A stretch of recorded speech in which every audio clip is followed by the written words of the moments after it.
wabarakatuh. Salam sejahtera untuk kita semua. Puji dan syukur marilah kita panjatkan kehadirat Tuhan Yang Maha Esa, karena pada hari ini kita bisa berkumpul bersama untuk menyelenggarakan acara seminar ini. Saya Rizky Pratama selaku MC pada hari ini akan memandu acara seminar hari ini. Baiklah, saya akan memperkenalkan teman-teman pengisi seminar pada malam hari ini. Yang pertama, M. Arif selaku moderator. Yang kedua, narasumber 1 yaitu Dila Ermajena. Yang ketiga, Iva Mayasari sebagai narasumber 2. Dan yang keempat, Alif Putra Avandi sebagai narasumber 3. Baiklah, pada hari ini saya akan menjadi moderator pada acara seminar yang berjudul Pertanggungjawaban Pidana atas Kejahatan Siber yang melibatkan kecerdasan buatan AI. Perkenalkan, saya Dila Ermajena, bisa dipanggil Jen aja.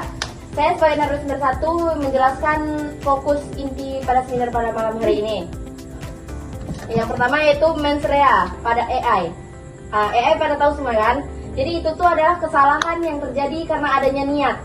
Mens rea adalah aspek mental dalam tindak pidana atau yang berdasarkan niat, kesadaran, atau kelalaian dari pelaku tindak kejahatan AI.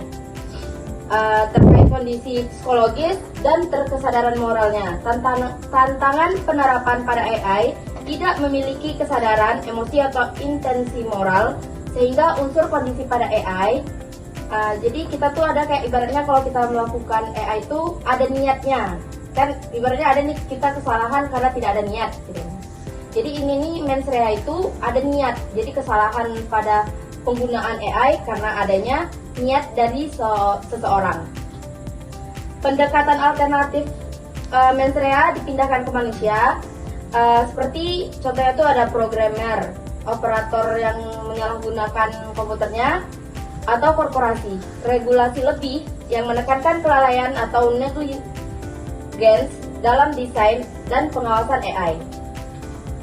Konsep algoritma intent mulai berkembang. Jadi meski AI tak berniat, desain sistem bisa mengarah pada risiko kriminal. Terus ada actus reus pada AI. Actus reus itu perbuatan yang melanggar hukum. Yang kayak tadi kan AI itu kan bisa digunakan kayak Twibon. Kalau untuk kuliah kan ada Twibon, ada yang awal pembukaan untuk video itu kan pakai AI. Kebanyakan zaman sekarang kita pakai AI. Nah, itu namanya tadi mens rea. Kalau actus rea ini perbuatan yang melanggar hukumnya. Jadi kayak ada tindakan fisik yang menyebabkan kejahatan. AI bisa melakukan tindakan yang menghasilkan akibat hukum seperti kendaraan otonom, kendaraan yang otomatis, tahu kan? Tahu. Tindakan yang menghasilkan akibat hukum. Jadi kendaraan otonom itu menabrak seseorang dengan sistem AI. Jadi kan AI ini nggak berniat, tapi dia memang berjalan sesuai yang sudah dibuat. Jadi kayak menabrak seseorang kan kita namanya ada kesalahan buatan manusia gitu kan. Itu bisa melanggar hukum. Nah, jadi perdebatan hukumnya AI menciptakan akibat pidana yang tadi, tetapi pertanyaan utamanya itu siapa yang bertanggung jawab, ya kan? Kalau kan AI nggak berniat, ya kan? Tapi siapa yang menanggung jawabnya? Jadi kemungkinan yang bisa menanggung jawab adanya kerugian seperti tadi bisa jadi produsen yang menciptakan AI pada mobil tersebut, atau pengembang softwarenya karena ada kesalahan pada penginput untuk mobilnya, atau pengguna atau operator. Misalnya nih AI itu udah didesain sebaik mungkin, tapi kita yang namanya punya mobil ini, kita kan otak atik AI itu kan. Nah, kita juga kan kayak punya HP kan kita suka otak atik kan. Nah, AI itu kayak gitu. Jadi ada selanjutnya dilanjutkan oleh teman saya. Dapatkah AI menjadi subjek hukum pidana? Dengan teknologi yang semakin harinya semakin berkembang, tentunya AI memberikan kita dampak yang sangat besar. Salah satunya di mana munculnya mobil otonom. Mobil otonom tersebut dikendalikan oleh AI. Jadi, jika suatu saat mobil otonom tersebut mengalami kecelakaan, kita tidak bisa meminta pertanggungjawaban dari AI, melainkan manusia yang menerapkan sistem AI tersebut. Sedangkan menurut Muljadno, subjek hukum pidana tersebut terbagi menjadi dua. adanya orang dan korporasi. Korporasi sendiri adalah kumpulan orang atau suatu organisasi atau perusahaan yang dapat diminta pertanggungjawabannya jika melakukan kesalahan. Kita bisa lihat dari unsur pertanggungjawaban pidana, yaitu criminal liability, yaitu adanya perbuatan atau actus reus dan adanya kesalahan mens rea atau niat jahat.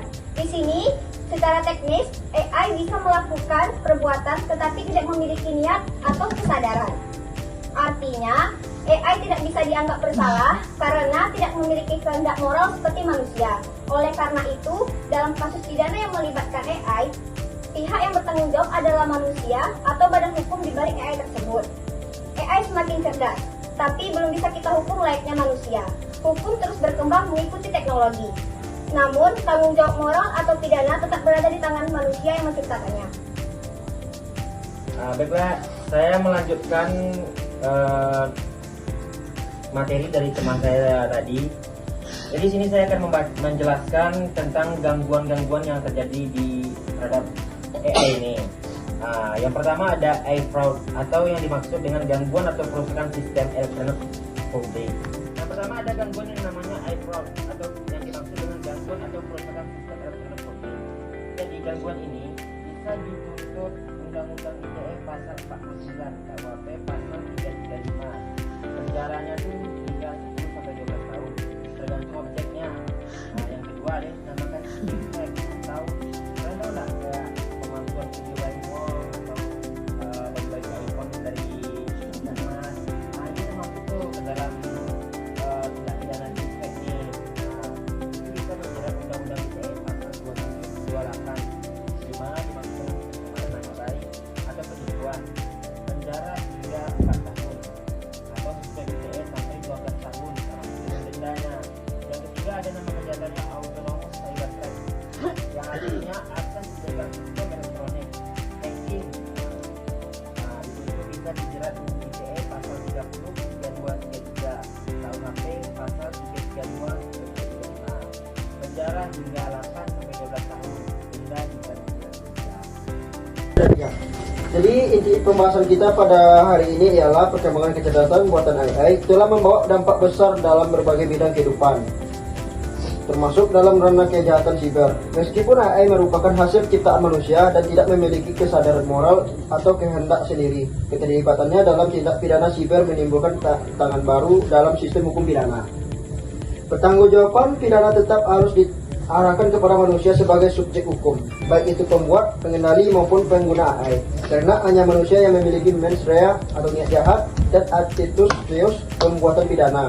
Namun demikian, kehadiran AI menuntut adanya pembaruan regulasi untuk menyesuaikan asas-asas hukum pidana tradisional dengan realitas teknologi modern.